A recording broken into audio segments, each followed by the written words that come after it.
Hello दोस्तों। आज रासायनिक अपक्रिया के प्रकार में हम लोग संयोजन अपक्रिया और वियोजन अपक्रिया पढ़ेंगे।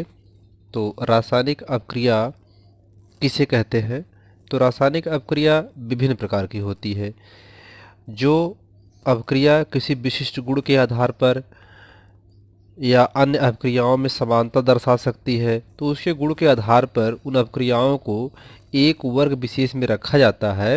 यानी किसी विशेष गुण के आधार पर रासायनिक अपक्रिया को हम निम्नलिखित प्रकार से वर्गीकृत किया गया। तो जिसमें संयोजन अपक्रिया नंबर 1 है कम्बिनेशन रिएक्शन। तो जैसा आपकी इंग्लिश वर्ड से समझ सकते हैं, कम्बिनेशन कम्बिनेशन मतलब होता है मिलाना, रिएक्शन तो संयोजन मतलब होता है जोड़ना, एक में करना। तो हम इसमें जो भी अपक्रिया करेंगे उसका कोई एक यौगिक या बनाएंगे। तो इसकी परिभाषा है, इस अभिक्रिया में दो या दो से अधिक अभिकारक मिलकर एक यानी एकल उत्पाद बनाते हैं। तो जैसे कोई अभिकारक ए होगा या कोई अभिकारक बी होगा, और भी अभिकारक हो सकते हैं, दो या दो से अधिक अभिकारक हो सकते हैं। तो कोई एक ही वो प्रोडक्ट बनाएंगे, उत्पाद एक ही बनाएंगे। ऐसे अपक्रिया को हम लोग संयोजन अपक्रिया कहते हैं। आइए हम लोग देखते हैं एग्जाम्पल। कोयले का दहन। तो कोयले के दहन में कार्बन क्या है? कोयले में पाया जाता है। ऑक्सीजन कोयले में पाया जाता है। तो कार्बन यहाँ पर सॉलिड होता है, ठोस, और ऑक्सीजन गैस, और कार्बन डाइऑक्साइड भी क्या होती है? गैस। तो कार्बन और ऑक्सीजन मिलकर के क्या बनाते हैं? कार्बन डाइऑक्साइड बनाते हैं। यानी ए और बी मिलकर क्या बनाए? सी। कोई एक यौगिक बनाएंगे, कोई एक प्रोडक्ट बनेगा, तो वह हमारा क्या कहलाएगा? संयोजन अपक्रिया कहलाएगा। जल का निर्माण, जल के निर्माण से कैसे अपक्रिया होती है? तो जल के निर्माण में हम लोग हाइड्रोजन लेते हैं और ऑक्सीजन। हाइड्रोजन भी गैस होता है, ऑक्सीजन भी गैस होती है, तो मिल करके जल बनाते हैं, यानी लिक्विड बनाते हैं। तो ये है आपका संयोजन अपक्रिया। संयोजन अपक्रिया के लिए आपको ये फार्मूला याद रखना होगा, ए प्लस बी और रिएक्शन रिजल्टिंग तीर का निशान सी। यानी कोई दो या दो से अधिक अभिकारक मिलकर के केवल एक ही उत्पाद बनाए, वैसे अपक्रिया संयोजन अपक्रियाएं कहलाती हैं। नंबर दूसरा है वियोजन अपक्रियाएं, यानी वियोजन को अपघटन भी कहते हैं। तो वियोजन अपक्रियाएं क्या होती हैं? वियोजन मतलब होता है टूट जाना, अलग हो जाना, उसका अपघटन हो जाना। तो अपघटन अपक्रियाएं क्या होती हैं? एक अभिकारक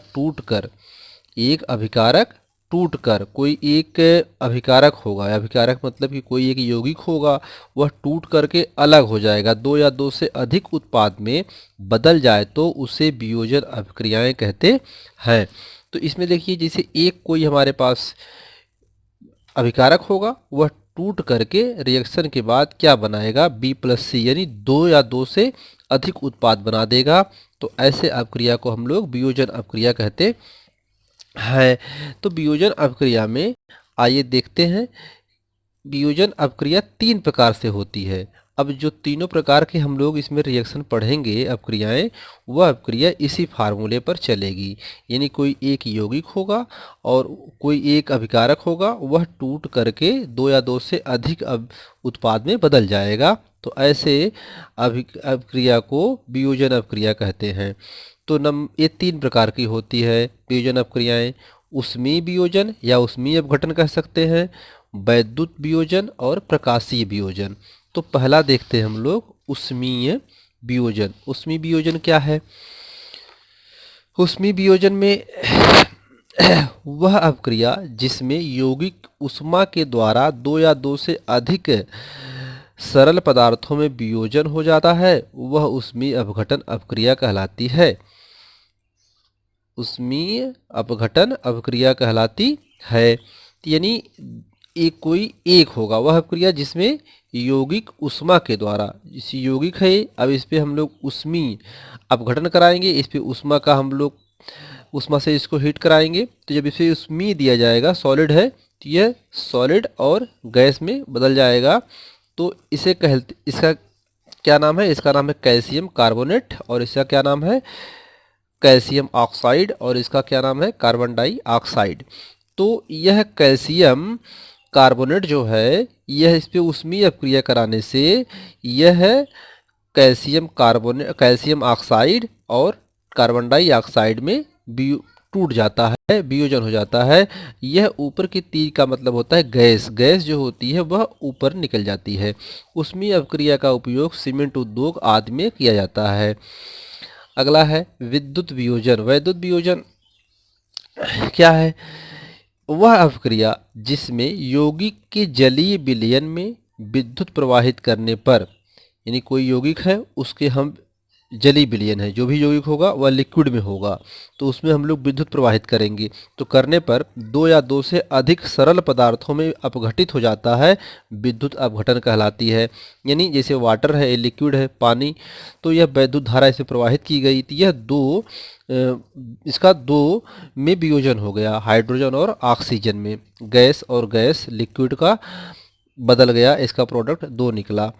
तो यहाँ पर वैद्युत वियोजन में जब हम किसी यौगिक में क्या करते हैं, उसका जलीय विलयन हो, उस यौगिक का लिक्विड हो, तो उसमें विद्युत धारा प्रवाहित करेंगे, दो या दो से अधिक में वियोजित हो जाएगा तो विद्युत अपघटन कहलाएगा। अगला है तीसरा प्रकाशीय वियोजन। प्रकाशीय वियोजन किसे कहते हैं? वह अभिक्रिया जो सूर्य के प्रकाश की उपस्थिति में हो, प्रकाशीय वियोजन कहलाती है। यानी सूर्य के प्रकाश से होने वाले, सूर्य की उपस्थिति में होने वाला अभिक्रिया वह क्या कहलाएगा? प्रकाशीय वियोजन या प्रकाशीय अपघटन कहलाएगा। जैसे सिल्वर क्लोराइड है यहाँ पे, तो हम लोग सिल्वर क्लोराइड का जब करते हैं तो सिल्वर और क्लोरीन में क्या होता है? विभक्त हो जाता है, टूट जाता है उसमें।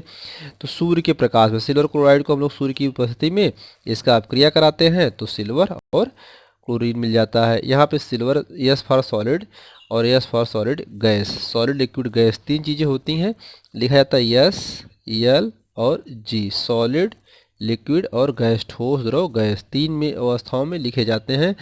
एक एक्वस फॉर्म भी आता है, आगे मिलेगा, एक्वस सॉल्यूशन होता है वाटर के रिप्रेजेंट में, जो रिएक्शन होता है उसे कहते हैं ए, क्यों लिखते हैं। अब नेक्स्ट टॉपिक में हम लोग विस्थापन अपक्रियाएं पढ़ेंगे अच्छी तरीके से।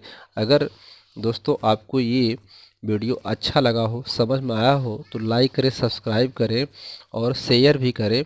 धन्यवाद।